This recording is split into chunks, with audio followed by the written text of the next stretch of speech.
ये पेपर उल्टा स्टार्ट करें, लास्ट क्वेश्चन पहले करें या ऑर्डर में ही चलना है?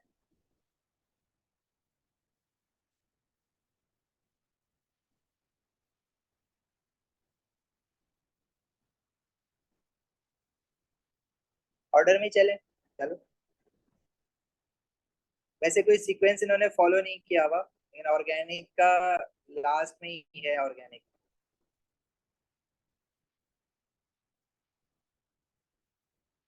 शुरू वाले मुश्किल हैं, चलो अभी शुरू से स्टार्ट करते हैं। Paper is Feb March 2023, paper 4 variant 2। Okay, the most common zinc mineral contains zinc 2 sulfide. Complete the electronic electrons in the boxes diagram in figure 1.1 to show the electronic configuration of zinc. Zinc 2 positive ion की electronic configuration बनानी है आपको, मेरे ख्याल से बना लोगे। Zinc का आपने कुछ भी नहीं करना, जिंक का एटॉमिक नंबर देखना है, नंबर ऑफ प्रोटॉन्स देखने हैं उसके, और नंबर ऑफ प्रोटॉन्स देखने के बाद जो कि 30 है, उसका जो 2 पॉजिटिव आइन बना हुआ है तो इसका मतलब है इलेक्ट्रॉन उसके पास कितने हो जाएंगे, 28 हो जाएंगे। तो 28 के हिसाब से आपने जिंक 2 पॉजिटिव आइन की इलेक्ट्रॉनिक कॉन्फ़िगरेशन बना देनी है। और वो इलेक्ट्रॉनिक कॉन्फ़िगरेशन उसने 3D सबशेल तक दी हुई है।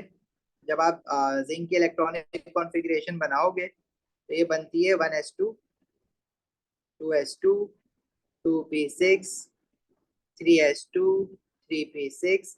अब क्योंकि ये डी ब्लॉक एलिमेंट है तो इसमें 4s फिल तो पहले होता है, 4s तो सब में ही पहले फिल होता है, ठीक है, लेकिन लिखते बाद में है उसको, क्योंकि वो फिल होने के बाद हाई एनर्जी लेवल पे चला जाता है। तो 4s2 हो जाएगा, यहाँ तक 20 हो जाते हैं, और 3d10।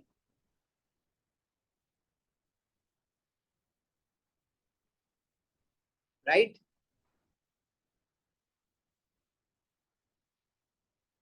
अब आपको करना क्या है, जिंक 2 पॉजिटिव आइन के डी इलेक्ट्रॉनिक कॉन्फ़िगरेशन देखोगे तो 4s क्योंकि हाई एनर्जी लेवल पे है, तो इलेक्ट्रॉन निकलेंगे सबसे पहले 4s में से। जब 2 इलेक्ट्रॉन निकाल दोगे तो जिंक 2 पॉजिटिव आइन की इलेक्ट्रॉनिक कॉन्फ़िगरेशन कहाँ तक रह जाएगी, 3d10 तक रह जाएगी। तो 3d10 डी सब शेल में 10 इलेक्ट्रॉन्स आ रहे हैं, 4s में 0 हो गए, 4s में कोई इलेक्ट्रॉन नहीं बनेगा, 4p तक तो बात पहुंची नहीं थी। तो इसमें 10 इलेक्ट्रॉन कैसे बनाओगे, 1 2 3 4 5 6 7 8 9 10। सही है भाई।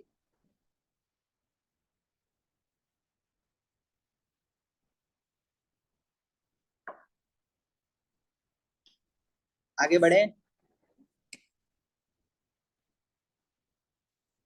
Next, he is saying complete figure 1.2 to show the Born Haber diagram for the zinc ionic solid zinc sulfide। Born Haber cycle हमने लास्ट टाइम भी की थी, ये तो इन्होंने बना के दी हुई है, बस आपको इंथैल्पी चेंजेस बताने बल्कि इंथैल्पी चेंजेस भी बताए हुए हैं आपको, बताना है कि स्पीशी क्या होगी। मतलब अगर मैं जिंक सल्फाइड की फॉर्मेशन बना रहा हूँ तो जिंक सॉलिड स्टेट में, एलिमेंटल स्टेट, और सल्फाइड इस सल्फर, सल्फर एस सॉलिड होगा। अब सल्फर को S8 भी लिख सकते हो, S भी लिख सकते हो। इजी ये होता है कि हम सल्फर को S की फॉर्म में ही लेके चलें, क्योंकि बैलेंसिंग फिर आसान हो जाती है। फिर ऑटोमाइजेशन ऑफ जिंक है, जिसमें जिंक जो है वो गैशियस एटम बनेगा, और सल्फर जो है वो अभी हम उसको नहीं छेड़ रहे। फिर ऑटोमाइजेशन ऑफ सल्फर दिया हुआ है उसमें, तो आप जैसे भी बनाते हो, लेकिन यहाँ पे आपको वो जो इंथैल्पी चेंजेस बता रहा है उसके हिसाब से चलना पड़ेगा। तो सल्फर को ऑटोमाइज करोगे तो सल्फर का गैशियस एटम आ जाएगा। फिर उसके बाद फर्स्ट आयनाइजेशन एनर्जी बता रहा है, तो आयनाइजेशन एनर्जी ऑब्वियसली मेटल की होगी, क्योंकि वही इलेक्ट्रॉन लूज करेगा। तो जिंक +1 आइन बनेगा, और फिर सल्फर को हम गैशियस एटम में ही रख रहे हैं। सेकेंड आयनाइजेशन एनर्जी में उसने खुद ही लिख दिया जिंक 2 पॉजिटिव आइन। और फर्स्ट आयनाइजेशन एनर्जी जब हुई थी तो एक इलेक्ट्रॉन निकला था, सेकेंड आयनाइजेशन एनर्जी के लिए टोटल 2 इलेक्ट्रॉन निकल जाएंगे। फिर first electron affinity of sulphur है, जिसमें उसने एक इलेक्ट्रॉन गेन करके एस नेगेटिव आइन बनाया। फिर second electron affinity of sulphur है, जिसमें इसने एक और इलेक्ट्रॉन गेन करके S2 नेगेटिव आइन बनाया, और फिर लैटिस एनर्जी। ठीक है भाई, ये कंप्लीट करनी थी आपको 3 मार्क्स के लिए।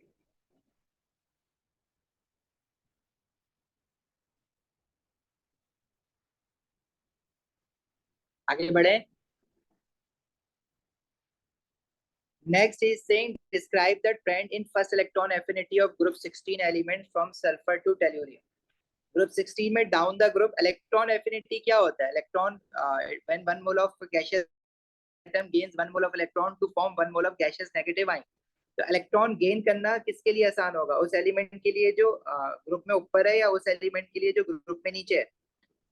तो वो एलिमेंट जो ग्रुप में नीचे है उसको इलेक्ट्रॉन गेन करना मुश्किल होगा। क्यों? क्योंकि उसका न्यूक्लियर चार्ज बेशक बड़ा होता है, लेकिन क्योंकि नंबर ऑफ शेल ज्यादा होते हैं तो शील्डिंग इफेक्ट ज्यादा होता है, तो जो न्यूक्लियर अट्रैक्शन है वो कम हो जाती है।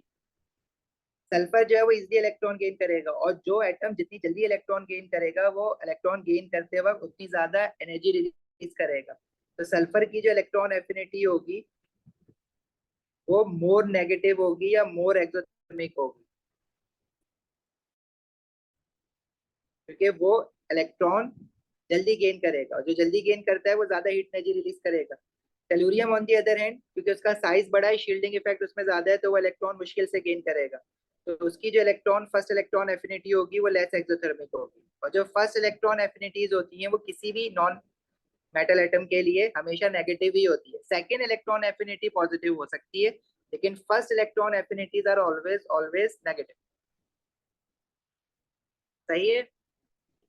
तो डाउन द ग्रुप क्या होगा? Electron affinity becomes less exothermic,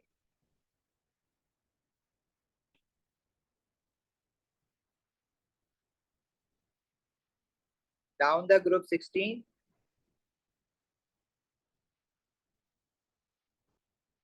electron affinities या first electron affinities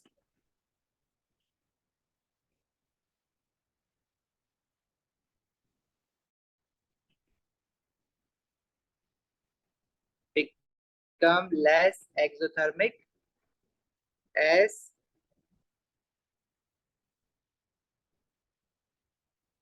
atomic radii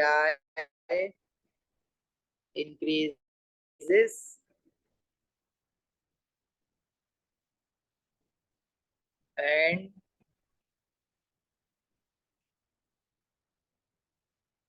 shielding effect also increases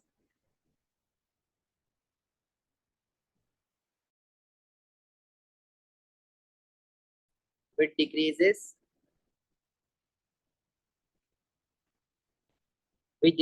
nuclear attraction. Hence, it is less easier to gain an electron. चाहो तो ये बात भी लिख दो, hence it is difficult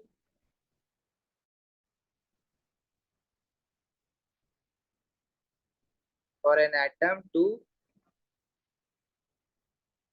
gain electron.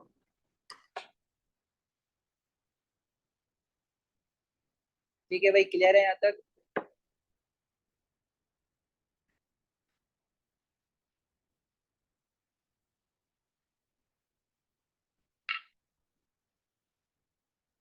आगे lattice energies के बारे में पूछ रहा है। लैटिस एनर्जीज लास्ट क्लास में भी डिस्कस हुआ था। Explain why lattice oxide is more exothermic than zinc sulphide. तो जिंक कॉमन है ना दोनों में, चेंज क्या है? ऑक्सीजन और सल्फर। ऑक्साइड आइन O2 नेगेटिव है, सल्फाइड आइन H2 नेगेटिव है। बस ऑक्साइड आइन का जो साइज है वो छोटा है, जिसकी वजह से उस पर चार्ज डेंसिटी ज्यादा होगी। So electrostatic force of attraction between zinc oxide is greater as compare to electrostatic force of attraction between zinc sulphide. ठीक है? तो stronger ionic bond zinc oxide का बनेगा, तो उसकी lattice energy should be more exothermic. जो जितना ionic bond stronger होगा उतनी ज्यादा हीट एनर्जी रिलीज होती है during the formation of ionic bond. तो लैटिस एनर्जी नेगेटिव होती है, हमेशा ही नेगेटिव होती है लैटिस एनर्जी, क्योंकि लैटिस एनर्जी का फॉर्म इक्वेशन क्या होती है? When gaseous ions combine to form an ionic compound. तो सिर्फ बॉन्ड फॉर्मेशन हो रही है ना, तो ये हमेशा एक्सोथर्मिक होती है। तो मोर एक्सोथर्मिक किसकी होगी? जिसमें बॉन्ड स्ट्रॉन्गर बनेंगे। तो जिंक ऑक्साइड में बॉन्ड स्ट्रॉन्गर है, क्योंकि ऑक्साइड आइन has a smaller charge, sorry smaller size and greater charge density. ये बात लिखवाने की जरूरत है, आई थिंक 2 पेपर में हम ऑलरेडी ये लिख चुके हुए हैं। जब मैं बगैर लिख पाए आगे बढ़ा दूं, लिख लोगे इसका आंसर खुद ही?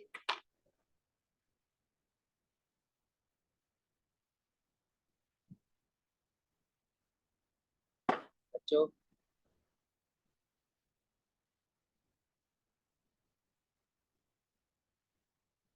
जवाब दे दो जल्दी प्लीज।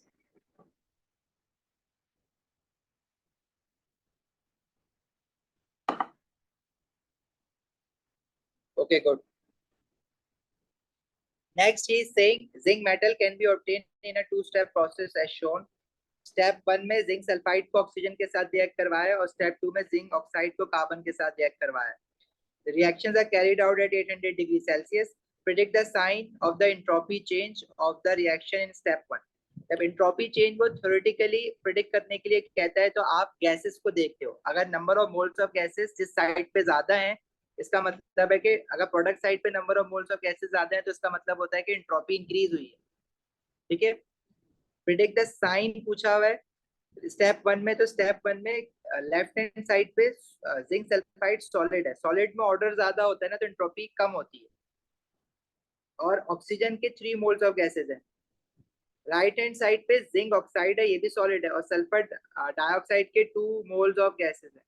मतलब ऑर्डर जो है वो बड़ा है, डिसऑर्डरनेस कम हुई है, और जब डिसऑर्डरनेस कम हुई है तो हमारी इंट्रोपी डिक्रीज होती है। मैं कैसे कह रहा हूँ डिसऑर्डरनेस कम हुई है? क्योंकि गैस कम हुआ है ना, सॉलिड बड़ा है, तो इसका मतलब है ऑर्डर ज्यादा बड़ा है। सॉलिड में particles they are highly ordered, gas में they are randomly moving in all direction, तो गैस की एंट्रोपी ज्यादा होती है, सॉलिड की कम होती है। तो यहाँ पे हमारे पास क्या हुआ है, एंट्रोपी डिक्रीज हुई है, और एंट्रोपी जब डिक्रीज होगी तो चेंज इन एंट्रोपी नेगेटिव होगा। साइन पूछ रहा है ना चेंज इन एंट्रोपी का।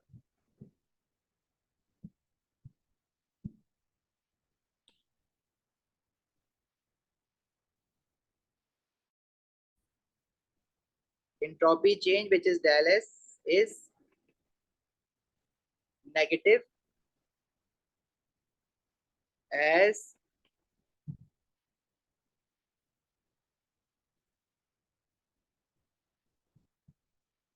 moles of gases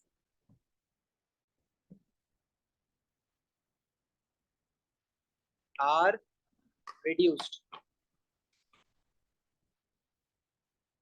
Next part में is saying use the data in table 1.1 to calculate the total change in entropy of the reaction in step 2. अब step 2 में total change in entropy कैसे निकालते हो आप किसी भी reaction की?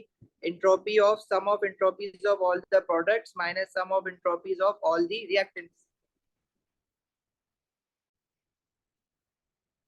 Standard entropies है तो change in entropy भी standard आएगा। अब product में we have step 2 में zinc है, इसकी 50.8 है, और कार्बन मोनोऑक्साइड है उसकी 197.7 है, 1 मोल है।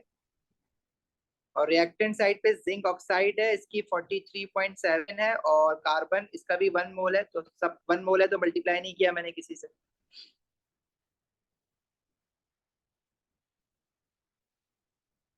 ये वैल्यू आ रही है पॉजिटिव 199.1 जूल्स पर केल्विन पर मोल। एंट्रोपी का यूनिट जूल्स में आता है।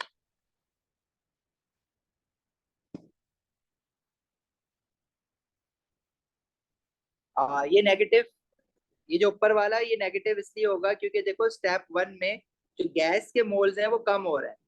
अब जब गैस के मोल्स कम होते हैं, मतलब जब रिएक्टेंट प्रोडक्ट में कन्वर्ट हुआ है तो गैस कम हो गई है। गैस कम होने का मतलब है कि डिसऑर्डरनेस कम हो गई है, मतलब ऑर्डरनेस बढ़ गई है, क्योंकि सॉलिड में particles they are highly ordered और गैस में particles they are disordered.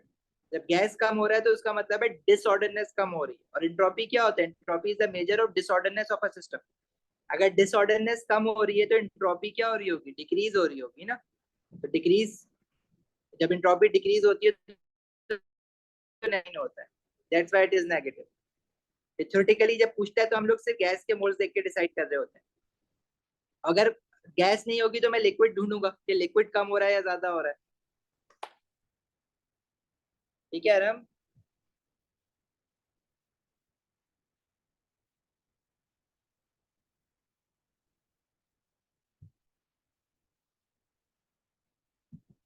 Okay, next is saying calculate the free energy for this reaction. अब फ्री एनर्जी हमने लास्ट पेपर में भी किया था। फ्री एनर्जी की आपने बस इक्वेशन लिखनी है।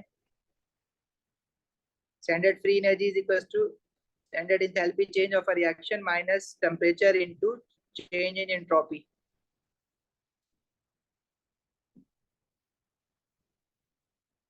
Enthalpy change given as 733, temperature जो है वो 800 डिग्री सेल्सियस है, इसको केल्विन में कन्वर्ट करना होगा, और इंट्रोपी चेंज जो है वो आपने जो इस रिएक्शन का इंट्रोपी चेंज दिया हुआ है वो 218 दिया हुआ है, ऑलरेडी गिवन है सब कुछ।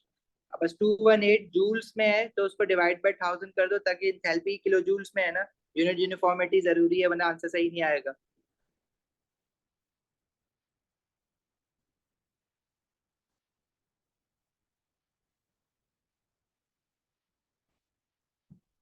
क्या आ रहा है आंसर? 499.086। आगे कह रहे हैं zinc nitrate undergoes thermal decomposition, construct the equation for thermal decomposition. ये तो आप नाइट्रेट की डिकम्पोजिशन की इक्वेशन एस से बनाते आ रहे हो। जब भी कोई मेटल नाइट्रेट डिकम्पोज होती है तो it decomposes to produce metal oxide, nitrogen dioxide and oxygen gas. Oxygen gas के हाफ मोल होते हैं, नाइट्रोजन डाइऑक्साइड के 2 मोल्स होते हैं। आगे कह रहे हैं state and explain the trend in thermal stability of group 2 nitrate down the group. और down the group thermal stability increase होती है, और उसका रीजन क्या है? क्योंकि कैटायोनिक साइज इंक्रीज होता है। जो हम थर्मल स्टेबिलिटी ऑफ कार्बोनेट्स की बात कर रहे थे ना पहले पेपर में, वैसा ही है। ठीक है, कैटायोनिक साइज इंक्रीज होगा तो आयन पोलराइजेशन कम हो जाती है, जिसकी वजह से थर्मल डिकम्पोजिशन टेम्परेचर ज्यादा देना पड़ता है। तो ये वही पूरी बात है, मतलब थर्मल स्टेबिलिटी इंक्रीज होगी। क्यों? क्योंकि कैटायनिक साइज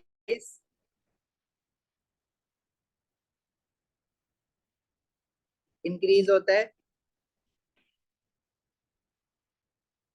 तो उसकी charge density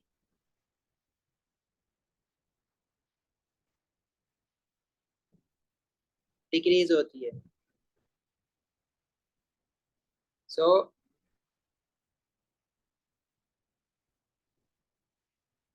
polarisation of negative ion जो होता है या एनाइन डिक्रीज हो जाता है, जिसकी वजह से जो नाइट्रोजन ऑक्सीजन बॉन्ड इजिली टूट जाएगा। कार्बोनेट के केस में कार्बन ऑक्सीजन बॉन्ड इजिली मुश्किल से टूटेगा, मतलब नाइट्रेट के केस में down the group nitrogen oxygen bond मुश्किल से टूटेगा, और कार्बोनेट के केस में कार्बन ऑक्सीजन बॉन्ड मुश्किल से टूटेगा। ठीक है, आगे कह रहे हैं use table 1.2 to suggest which group 2 nitrate are less thermally stable than zinc nitrate. अब इसमें देखो, कैटायनिक साइज जिसका बड़ा होगा वो मोर थर्मली स्टेबल होगा। वो पूछ रहे हैं जिंक नाइट्रेट से लेस थर्मली स्टेबल कौन सा होगा? जिसका कैटायनिक साइज जिंक से छोटा होगा। तो इसमें से बेरियम आइन का साइज जिंक आइन से बड़ा है, स्ट्रोंशियम आइन का भी बड़ा है, कैल्शियम आइन का भी बड़ा है। मैग्नीशियम आइन का जो साइज है वो छोटा है। तो मैग्नीशियम आइन की जो नाइट्रेट बनेगी उसको ब्रेक करना या डिकम्पोज करना जिंक नाइट्रेट से आसान होगा। क्यों? क्योंकि उसका कैटायनिक साइज छोटा है, उसकी चार्ज डेंसिटी बड़ी होगी। मैग्नीशियम आइन जो है वो ज्यादा पोलराइजेशन करेगा एनाइन की, तो कम टेम्परेचर पे डिकम्पोज हो जाएगा, और कम टेम्परेचर पे डिकम्पोज होगा तो वो लेस थर्मली स्टेबल होगा ना, because it decomposes at lower temperature. Lower temperature पे क्यों डिकम्पोज हो रहा है? क्योंकि मैग्नीशियम आइन का जो साइज है वो जिंक आइन के साइज से छोटा है, तो वो ज्यादा पोलराइज करेगा अपने एनाइन को, क्योंकि उसकी चार्ज डेंसिटी बड़ी है। ठीक है भाई, क्लियर है बात यहाँ तक?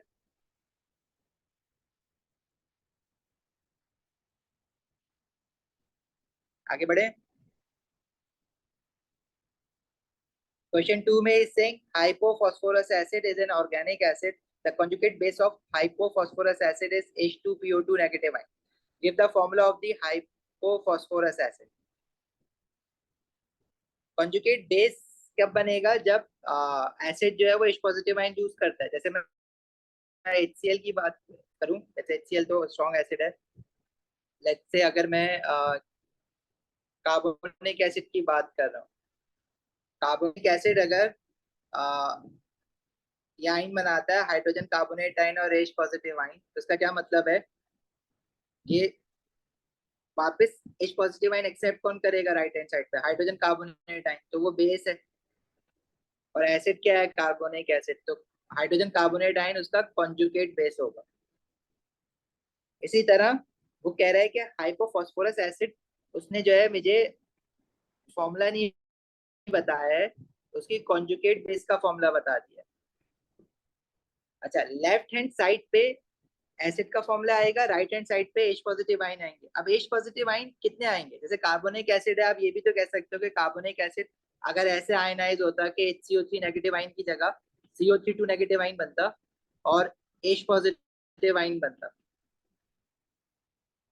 तो देखो, जब H पॉजिटिव आयन दोनों के दोनों हाइड्रोजन निकलेंगे तो CO3 2 नेगेटिव आ रहा है चार्ज, और जब एक हाइड्रोजन आयन निकला था तो HCO3 नेगेटिव 1 चार्ज आ रहा था। अब यहाँ पे हाइपोफॉस्फोरस एसिड में से जो कॉन्जुगेट बेस निकली है उस पर -1 चार्ज आ रहा है। इसका क्या मतलब है कि सिर्फ एक H पॉजिटिव आयन निकला है ना, तो जो एसिड होगा उसमें कितने हाइड्रोजन होंगे, 3 हाइड्रोजन। तो जो एसिड का फॉर्मूला होगा वो क्या होगा, H3PO2।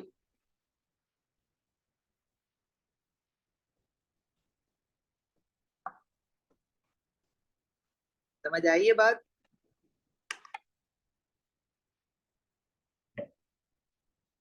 आगे बढ़े। Next is saying H2PO2 negative ion is a strong reducing agent. It can be reduced. It can be used to reduce metal cations without the need for electrolysis. Okay. In an experiment, an alkaline HPO3 negative ion and H2PO2 negative ion half cell is constructed with concentration of H2PO2 negative ion is 0.05 mole per decimeter cube. All other ions are at their standard concentrations. Predict how the value of electrode potential of this half cell differs from the standard value. भाई देखो, अगर हम पहले तो इस reaction में अगर मैं HPO3 नेगेटिव आयन और H2PO2 नेगेटिव आयन की इक्वेशन देखूं तो ये हमें क्या दिया हुआ है, हाफ सेल। ये हाफ सेल बना हुआ है HPO3 नेगेटिव आयन जो कि 1 इलेक्ट्रॉन गेन करके H2PO2 नेगेटिव आयन बना लेगा, और साथ में H पॉजिटिव आयन भी वो गेन कर रहा है। अभी जो हम कंसेंट्रेशन बढ़ा रहे हैं वो हम कम कर रहे हैं कंसेंट्रेशन, वो किसकी कम कर रहे हैं, H2PO2 नेगेटिव आयन की। H2PO2 नेगेटिव आयन इस इक्वेशन में राइट हैंड साइड पर है। राइट हैंड साइड पर जब आप कंसेंट्रेशन कम करोगे तो पोजीशन ऑफ इक्विलिब्रियम कहाँ पे शिफ्ट होगा, टुवर्ड्स राइट हैंड साइड। और जब position of equilibrium towards right hand side shift हो रहा है तो इसका क्या मतलब है कि जो ये देखो, ये यहाँ पे लेफ्ट हैंड साइड पर ही है ना, तो हाफ सेल में भी ये लेफ्ट हैंड साइड पर है।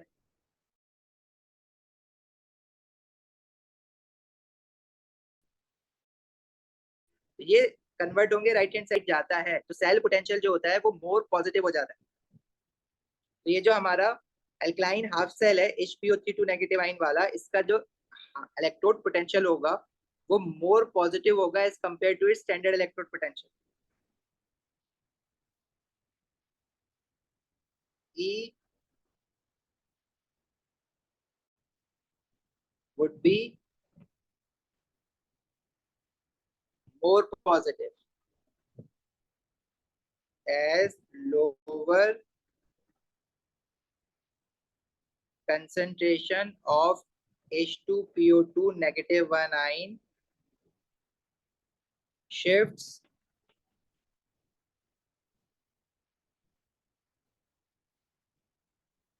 equilibrium towards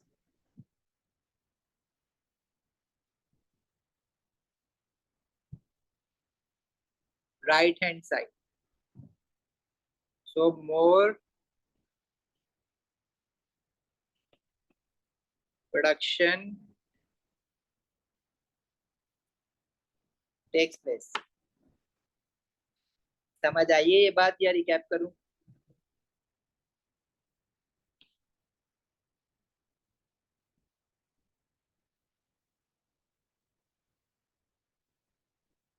गाइस,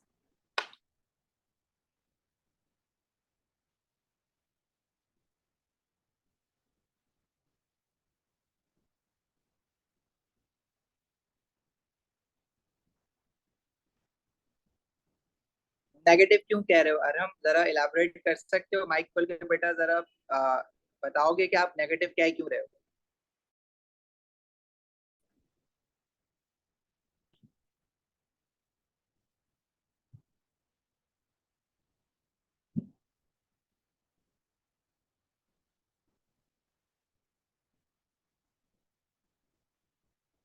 देखो, जब हमारे पास हाफ सेल इस तरह से लिखा हुआ होता है ना, बीच में स्लैश डला हुआ होता है, तो ये शो करता है कि ये इक्वेशन की लेफ्ट साइड है,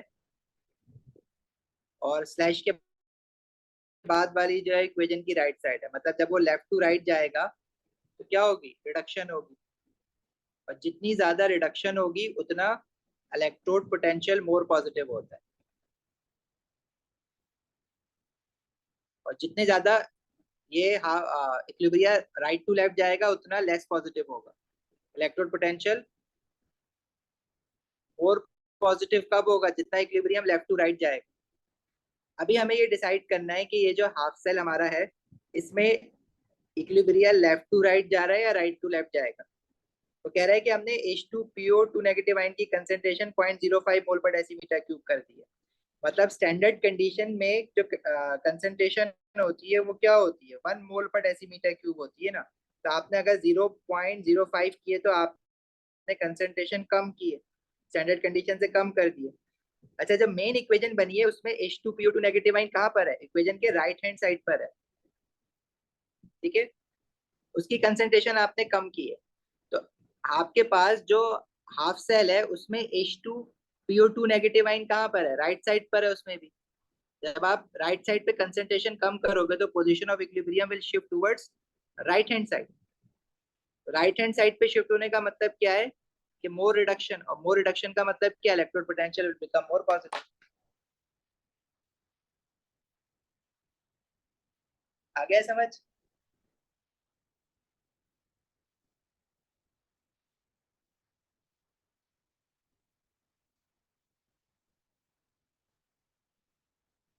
ओके, नेक्स्ट इसमें कह रहा है the chromium 3 positive and chromium half cell is has a standard electrode potential of 0.74 volt. Electrochemical cell consists of an alkaline, ये दिया हुआ है, and chromium half cell. Calculate the standard electrode potential. Standard electrode potential निकालने के लिए आपको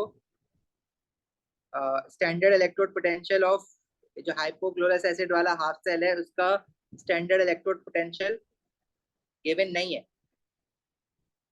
chromium half cell का given है। तो अगेन आपने ऊपर से इसको वर्कआउट करना पड़ेगा। जो हमारे पास ये जो इक्वेशन दी हुई है, ये किसकी दी हुई है? इसी हाफ सेल की दी हुई है ना। इसका स्टैंडर्ड इलेक्ट्रोड पोटेंशियल दिया हुआ है 1.57, और क्रोमियम हाफ सेल का है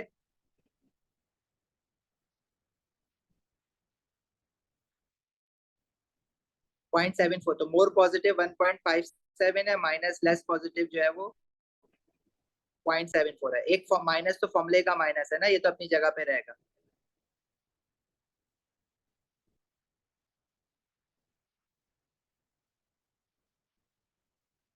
क्या आ रहा है आंसर?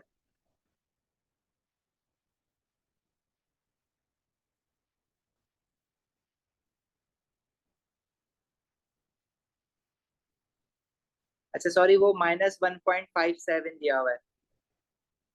वो ये प्लस नहीं है, ये भी माइनस है, ये भी नेगेटिव है।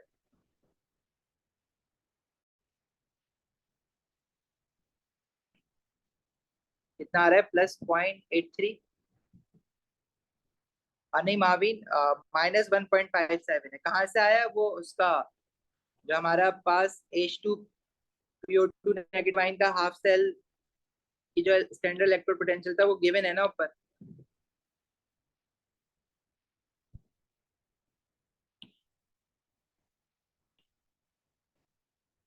कहिए माविन, समझ आई बात?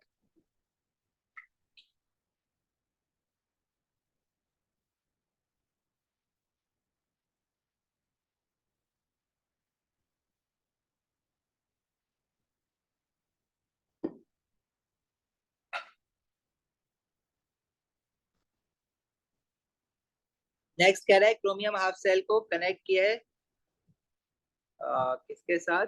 शी के साथ।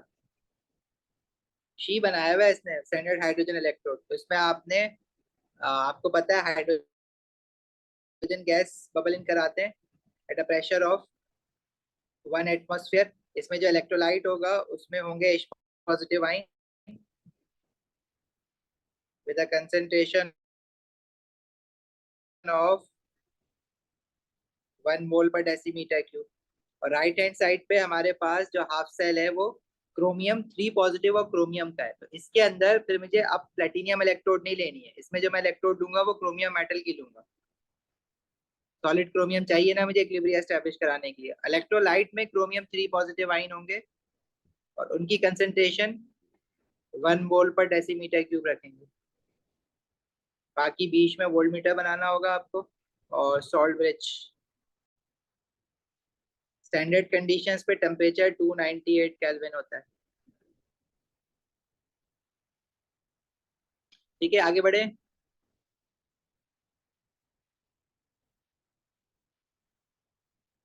नेक्स्ट कह रहा है which is the positive electrode the direction of electron flow. देखो शी का जो स्टैंडर्ड इलेक्ट्रोड पोटेंशियल है वो तो आपको याद रखना है, वो बताएगा नहीं वो कितना होता है, 0। क्रोमियम हाफ सेल का जो स्टैंडर्ड इलेक्ट्रोड पोटेंशियल है क्रोमियम 3 पॉजिटिव और क्रोमियम का, वो उसने आई थिंक ऊपर अभी बताया था, -0.74 वोल्ट।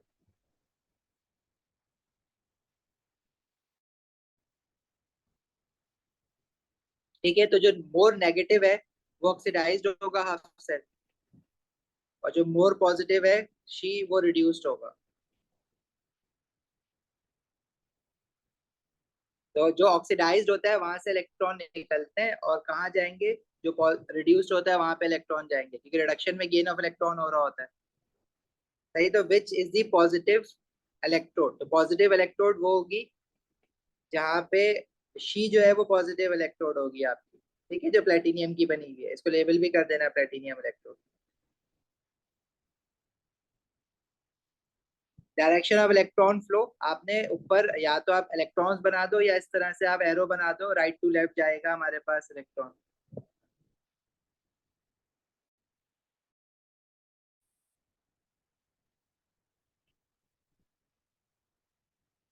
चले आगे बढ़े। Next is saying H2PO2 negative ion reduces nickel 2 positive ion to nickel in alkaline condition. Use equation 1 to construct the ionic equation for this reaction. अब इसकी आपने कंप्लीट सेल इक्वेशन बनानी है। तो निकेल आयन जो है वो कह रहा है कि रिड्यूस्ड हुआ है, तो इसका मतलब है कि निकेल आयन की इक्वेशन है वो 2 positive electron, nickel 2 positive ion will be gaining 2 electron to form nickel. ये इक्वेशन लेफ्ट टू राइट जाएगी और ऊपर वाली इक्वेशन राइट टू लेफ्ट जाएगी। इलेक्ट्रॉन्स दोनों में 2 2 है, तो आपको इलेक्ट्रॉन्स तो इक्वल करने की जरूरत नहीं है। तो जो ऊपर वाली इक्वेशन के राइट हैंड साइड पर है वो सब कुछ लेफ्ट हैंड साइड पर आ जाएगा, और नीचे वाली इक्वेशन के जो लेफ्ट हैंड साइड पर है वो लेफ्ट पे ही रहेगा।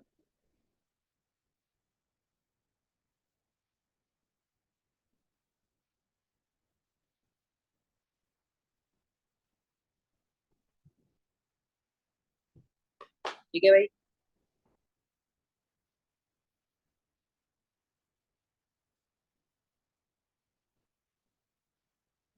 आगे बढ़े।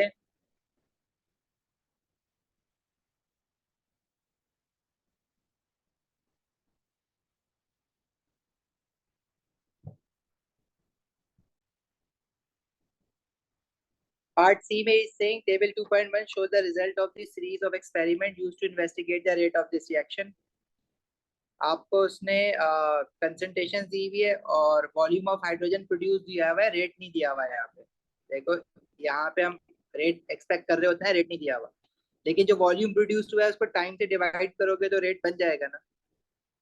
इसमें कह रहा था volume of hydrogen was measured under room conditions, RTP पे मेजर किया हुआ है। सही है, तो मुझे पता है कि 1 mole of gas will occupy 24 DM cube. Use the molar volume of gas. Molar volume इसको कहते हैं, 1 मोल की गैस का वॉल्यूम। मोलर वॉल्यूम मतलब 1 मोल गैस का volume at RTP and the data in experiment 1 to calculate the rate of the reaction. तो rate निकालने के लिए आपको ये देखना पड़ेगा कि हाइड्रोजन गैस का वॉल्यूम कितना बना है, 6.4 सीएम क्यूब बना है।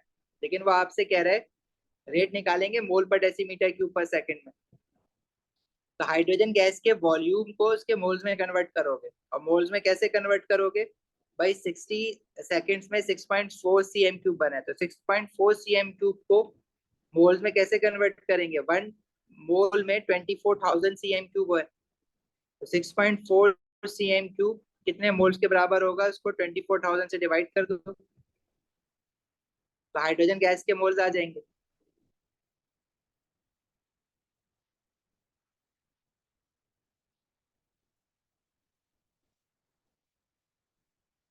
अच्छा, उसके बाद रेट निकालना है आपको। रेट के लिए कंसंट्रेशन चाहिए, अब वॉल्यूम गिवन नहीं है यहाँ पे। अब ये सारा काम जो है वो मोलर वॉल्यूम्स के लिए हो रहा है, तो हम इसका वॉल्यूम जो है वो 1 डीएम क्यूब लेंगे। मतलब ये जो मोल्स आए हैं हमारे पास हाइड्रोजन गैस के, इसको टाइम से डिवाइड कर दो, जितने टाइम में इतने मोल्स बने। ठीक है, और वॉल्यूम जो है वो हम 1 डेसीमीटर क्यूब ले रहे हैं इसमें, तो मोल्स को डिवाइड बाय वॉल्यूम करोगे तो 1 डीएम क्यूब होगा ना सोल्यूशन का जो वॉल्यूम। तो ये रेट ऑफ अ रिएक्शन आ जाएगा हमारे पास 4.44 एक्सपोनेंट -6।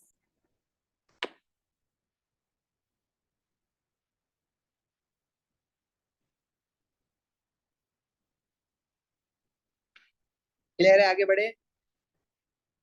आगे कह रहा है the rate equation was found to be this state show that the data in table 2.1 is consistent with the rate equation. मतलब आपको ऑर्डर्स निकालने हैं, ऑर्डर निकाल लोगे, ये वाला पार्ट छोड़ दें। Order with respect to hydroxide ion second order आ रहा है, और with respect to H2PO2 negative ion first order आ रहा है। ठीक है, ऑर्डर हमने लास्ट क्लास में भी देखा था। यूनिट्स ऑफ रेट कांस्टेंट कैसे निकालोगे, आपके पास रेट इक्वेशन गिवन है, उसको के को सब्जेक्ट बना के यूनिट सिंप्लीफाई करना है, ये भी कर लोगे, ये मैं छोड़ रहा हूँ, ये खुद करना। Calculate the value of half life of the reaction. अब H2PO2 नेगेटिव आयन के रिस्पेक्ट से फर्स्ट ऑर्डर दिया हुआ है, तो फर्स्ट ऑर्डर के लिए अगर के की वैल्यू आपको पता है, तो हाफ लाइफ निकालने के लिए फर्स्ट ऑर्डर के लिए ना, सिर्फ आपके पास एक फॉर्मूला है ना, Ln2 वाला। मतलब टी हाफ लाइफ अगर आपको निकालना है तो आप Ln2 डिवाइडेड बाय के ले लोगे। Ln2 की जगह आप उसकी वैल्यू भी याद कर सकते हो डायरेक्ट, अगर आपको कैलकुलेटर में Ln नहीं मिल रहा, जैसे बायो वाले Ln यूज नहीं करते कभी भी, तो आप डायरेक्ट Ln2 की जो वैल्यू होती है वो भी याद कर सकते हो। ठीक है, जो कि हमारी, मैंने भी याद नहीं की, इट्स 0.693। और के जो है वो आपको गिवन है 8.25 एक्सपोनेंट -5। तो ये फर्स्ट ऑर्डर की हाफ लाइफ आ जाएगी।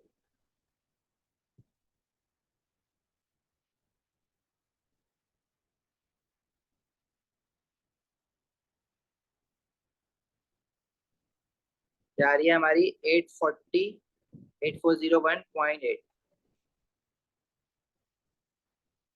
आगे कह रहे हैं describe how an increase in temperature affects the value of rate constant. तो ये एक फिक्स आंसर होता है, अगर आप टेम्परेचर इंक्रीज कर रहे हो तो रेट इंक्रीज होगा। तो रेट इंक्रीज कैसे हो रहा है, क्योंकि के की वैल्यू इंक्रीज हो रही है ना, क्योंकि कंसंट्रेशन तो चेंज हो नहीं रही है हमारे पास, तो के इंक्रीज होता है। डिक्रीज करोगे टेम्परेचर तो रेट कांस्टेंट डिक्रीज हो जाएगा। पूरा लिखना है, rate constant increases.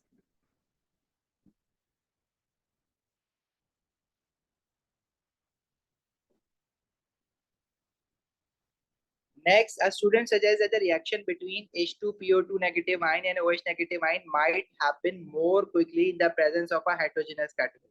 Describe the mode of action of a heterogeneous catalyst.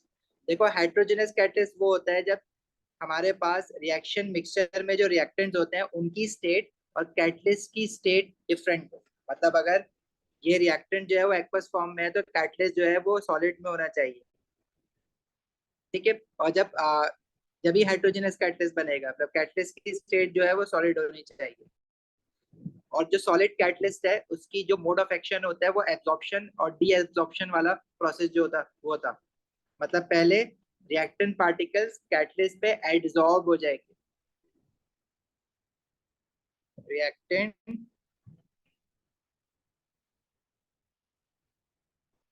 particles are adsorbed on the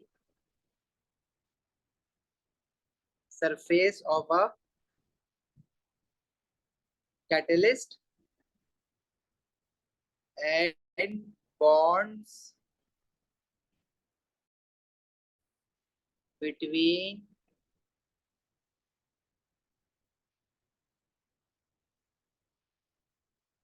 reactant particles are broken या weak हो जाते हैं वो, और वो फिर easily टूट जाते हैं, weakened, and bonds are formed products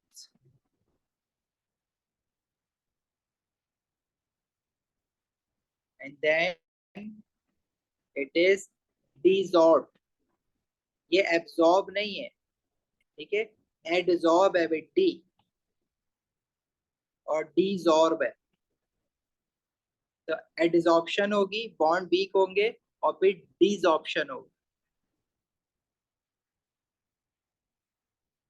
सही है। रिएक्शन काइनेटिक्स में हम लोग ये पढ़ते हैं मोड ऑफ कैटलिस्ट, हेटेरोजेनस का भी और होमोजेनस का भी।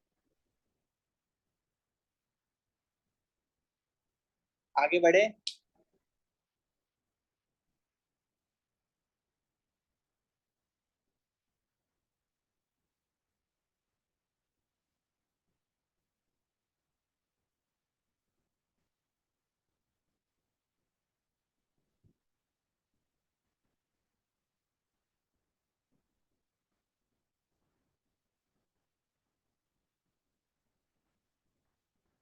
ट्रांजिशन एलिमेंट वाला क्वेश्चन है।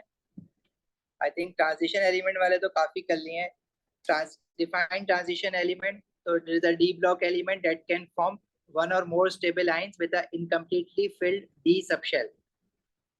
प्रॉपर्टीज ऑफ ट्रांजिशन एलिमेंट्स आपको पता है। why transition elements have variable oxidation states, क्योंकि d और s सबशेल जो होता है they are very close in energy level. तो इलेक्ट्रॉन्स जो होते हैं वो d से s में चले जाते हैं, s से d में चले जाते हैं।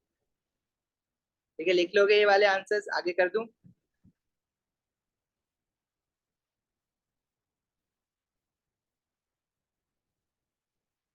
अच्छा जी, आगे थोड़ा सा मोल्स का पार्ट है, उसमें कह रहा है कि VO2 plus 1 ion can be reduced to V2 positive ion by C2O4 2 negative ion in acidic condition। Equation दी हुई है।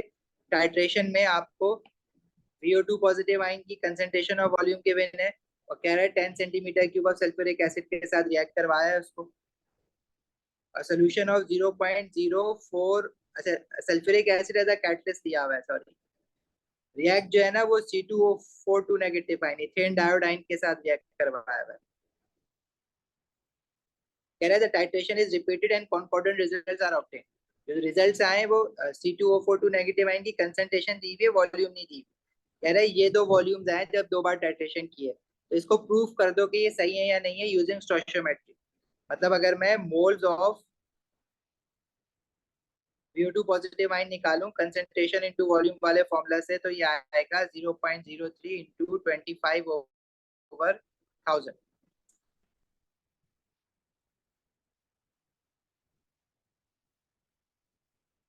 0 कंसंट्रेशन आ रही है 7.5 एक्सपोनेंट -4।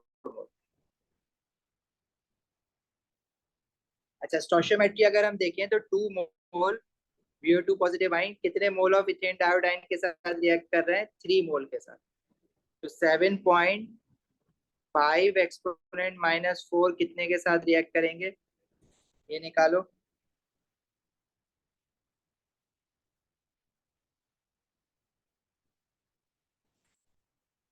ये आ रहा है हमारे पास 1.125 एक्सपोनेंट -3 मोल इसके C2O4 नेगेटिव के। कितनी वॉल्यूम में, वो वॉल्यूम निकालना है आपको, कंसंट्रेशन गिवन है इसकी, तो C is equal to N over V लगाओगे, अगेन वॉल्यूम निकालोगे, मोल्स ओवर कंसंट्रेशन,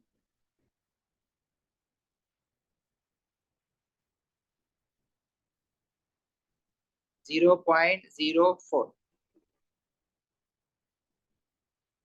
अब ये वॉल्यूम जो है ना वो इनके आसपास आना चाहिए।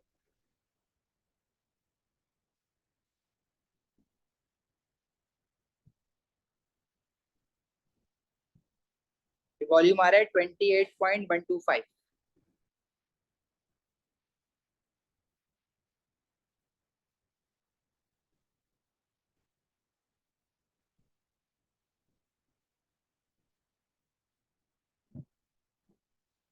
अब हमारे पास जो दो वॉल्यूम है देखो, ये उनके एवरेज वॉल्यूम से ही आ रहा है ना। एक्सपेरिमेंट 1 का जो वॉल्यूम है वो 28.15 है, और एक्सपेरिमेंट 2 से जो टाइटर वॉल्यूम आया वो 28.10 है। उसको डिवाइड बाय 2 करोगे तो 28.125 बनेगा। तो एवरेज लेके दिखा देना बस इसका।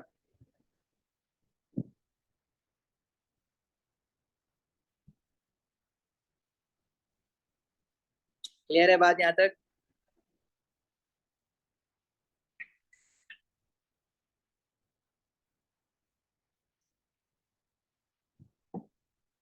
जी वो डीएम क्यूब में आ रहा है ना माविन, तो हमने सीएम क्यूब में कन्वर्ट किया है क्योंकि टेबल में हमें सीएम क्यूब में वॉल्यूम गिवन है। कंपेयर करने के लिए मैंने सीएम क्यूब में कन्वर्ट किया है, वो तो डीएम क्यूब में आएगा, तो सीएम क्यूब में मल्टीप्लाई बाय 1000 कर दो। 0.028125 सीएम क्यूब में आ रहा था, सॉरी डीएम क्यूब में आ रहा था, तो उसको मल्टीप्लाई बाय 1000 करके मैंने सीएम क्यूब में कन्वर्ट किया है।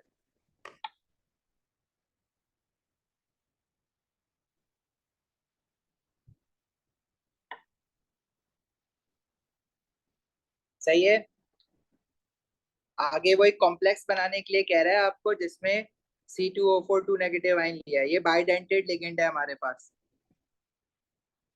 अच्छा, अब अगर आपको ये याद नहीं है बाइडेंटेड लिगेंड है, तो इसमें इसने कहा हुआ है कि CO2O4 जो है वो वेनेडियम VO2+1 आयन के साथ mixer of octahedral complex ion बन रहा है, जो कि स्टीरियो आइसोमर्स है ईच अदर।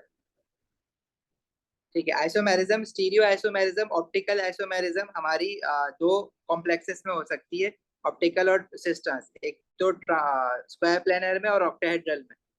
कह रहा है ईच कॉम्प्लेक्स आइन V2 positive ion, cation and 3 C2O4 negative ion.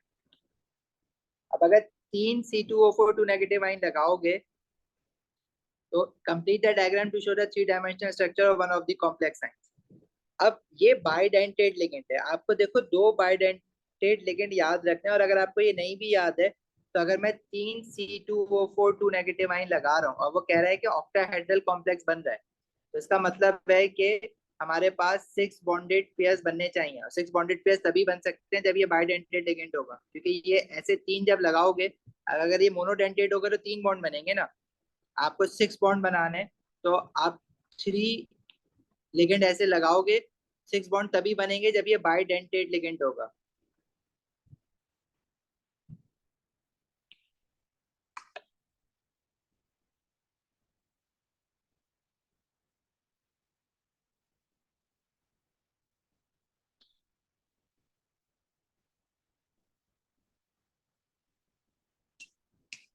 सही है।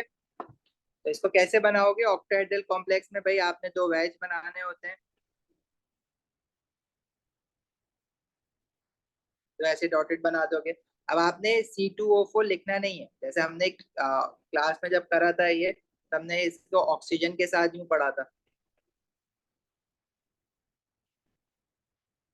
तो आपने जो है ना सिर्फ ऑक्सीजन बनाना है और बीच में एक लाइन बनानी है इसके, तो वो इतना मुश्किल नहीं कर रहा है आपके लिए। आप आसान तरीके से क्या करोगे, ऑक्सीजन बॉन्ड बनाएगा और किसी दो ऑक्सीजन के बीच में आपने ऑल्टरनेट ऑक्सीजन के बीच में बॉन्ड शो कर देना। इस पे ओवरऑल चार्ज आएगा एक।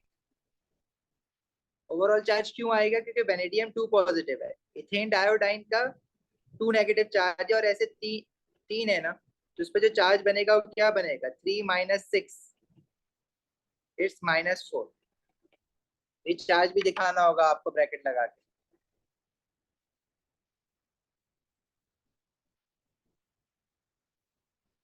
क्लियर है?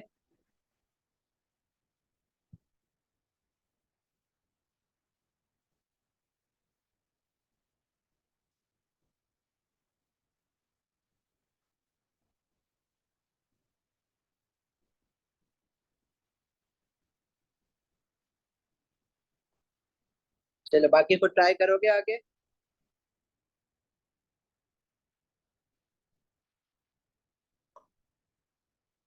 ये वाला कर ले, चलो कर लेते हैं। आगे कह रहा है आइडेंटिफाई, आपको इलेक्ट्रोड पोटेंशियल दिए हुए, हाफ इक्वेशंस गिवन है। V2 positive ion can be oxidised by H2O2। अब H2O2 फर्स्ट इक्वेशन में, V2 पॉजिटिव आयन जो है वो आपका सिर्फ लास्ट इक्वेशन में गिवन है। ये ऑक्सीडाइज्ड होगा तो V3 पॉजिटिव आयन बनाएगा, और H2O2 वाली इक्वेशन लेफ्ट टू राइट चली जाएगी। क्या इनके इलेक्ट्रोड पोटेंशियल इस चीज को अलाउ करेंगे? H2O2 वाली मोर पॉजिटिव है और V2 पॉजिटिव वाली लेस पॉजिटिव है, तो यस ये रिएक्शन हो जाएगा। आगे कह रहे हैं identify the vanadium species that forms when excess of H2O2 reacts with V2 positive ion under standard conditions. Explain your answer with reference to the table in 3.2. अच्छा देखो भाई, आपने क्या लिखना है, जो H2O2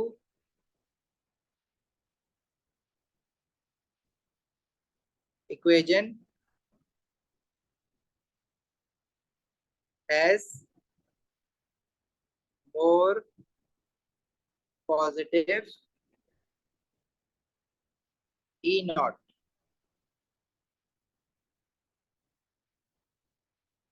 अच्छा अब इसमें एक पता है इशू क्या है, V2 पॉजिटिव आयन ऑक्सीडाइज होकर V3 पॉजिटिव आयन बनाएगा। अब देखो इसके ऊपर वाली इक्वेशन में V3 पॉजिटिव आयन है, तो H2O2 इसको भी ऑक्सीडाइज कर देगा क्योंकि इसका इलेक्ट्रोड पोटेंशियल भी लेस पॉजिटिव है। और जो VO प्लस आयन बनेगा वो ऊपर वाली इक्वेशन में प्रोडक्ट साइड पर है, वो भी ऑक्सीडाइज हो जाएगा। तो फाइनली ये रिएक्शन पता है कहाँ जाके रुकेगा, ये यहाँ पे आके रुकेगा VO2 प्लस 1 आयन पे। तो जो H2O2 वाली इक्वेशन है ना, it has a more positive E nought than all other equations.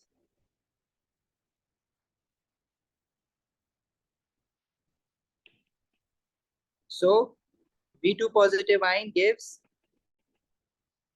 V3 positive ion, and V3 positive ion oxidizes to give VO2 plus ion, which further oxidizes to give VO2 plus 1 ion। तो आपके पास जो vanadium species है वो पूछ रहा था identify the vanadium species that forms. तो vanadium species जो फाइनल आपको मिलेगी ना, वो आपको क्या मिलेगी, ये VO2 प्लस आयन।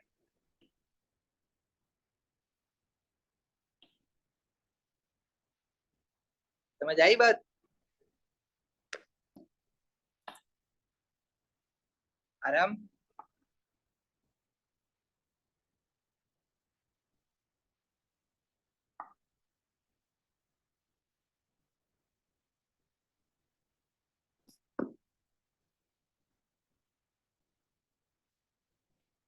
देखो इसमें क्या हुआ है, जब आपने H2O2 को इनिशियली V2 पॉजिटिव आयन में डाला है, तो H2O2 वाली इक्वेशन तो रिड्यूस हो गई क्योंकि उसका इलेक्ट्रोड पोटेंशियल मोर पॉजिटिव है नीचे वाली इक्वेशन से। V2 पॉजिटिव आयन वाली ऑक्सीडाइज हो गई। अब ये जो V3 पॉजिटिव आयन बना है वो देखो थर्ड इक्वेशन में प्रोडक्ट साइड पर है, तो क्या ये फर्दर ऑक्सीडाइज नहीं हो जाएगा क्योंकि इसकी इलेक्ट्रोड पोटेंशियल भी लेस पॉजिटिव है H2O2 वाली इक्वेशन से। सोल्यूशन में H2O2 पॉजिटिव आयन तो होंगे ना, H2O2 तो मॉलिक्यूल्स होंगे ना, क्योंकि वो एक्सेस में डाला हुआ है, लिखा हुआ भी एक्सेस, तो खत्म नहीं हो रहे मतलब। और जब VO2 पॉजिटिव आयन बनेगा तो वो सेकंड वाली इक्वेशन के प्रोडक्ट साइड पर है, तो वो फर्दर ऑक्सीडाइज हो जाएगा VO2 प्लस 1 आयन की, क्योंकि इसका इलेक्ट्रोड पोटेंशियल भी देखो लेस पॉजिटिव है H2O2 वाली इक्वेशन से। तो V2 पॉजिटिव ऑक्सीडाइज होता होता कहाँ तक पहुंच जाएगा, VO2 पॉजिटिव आइन तक। तो फाइनल मिक्सचर में वेनेडियम रिलेटेड आपको ये वाला स्पीशी मिलेगा।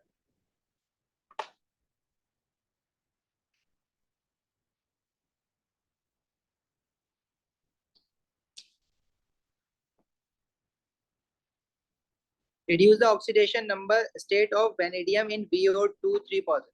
तो ये तो आपने बस सॉल्व करना है। मतलब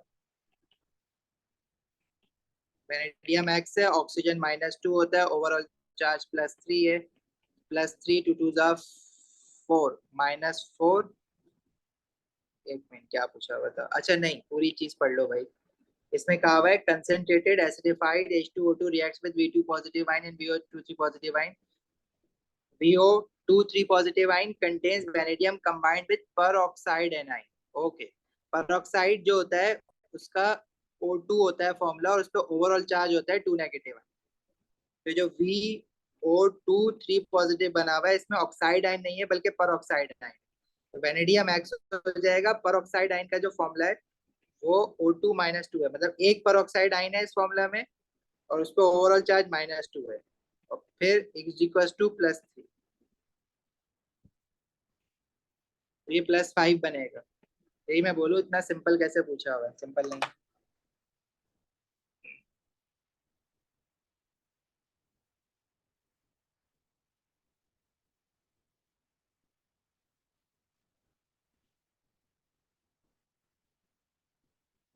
क्लियर है भाई?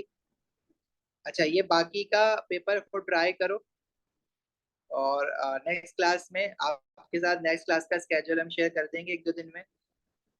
और दूसरी बात, अगर इसमें आएगा एक कॉम्प्लेक्स वाला क्वेश्चन मुश्किल लग रहा है, ऑर्गेनिक तो फिर आसान है इसकी।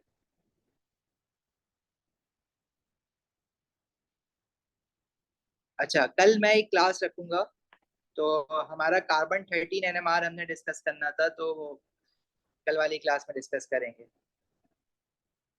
बाकी अगली क्लास में कर लेते हैं, कल अगर टाइम बचेगा तो कार्बन 13 NMR के बाद जो है ना हम लोग ये पेपर में से कुछ क्वेश्चन डिस्कस कर लेंगे, अगर पॉसिबल है तो कल तक कंप्लीट कर लो उसको। ओके चलो, जा सकते हो अभी, अल्लाह हाफिज।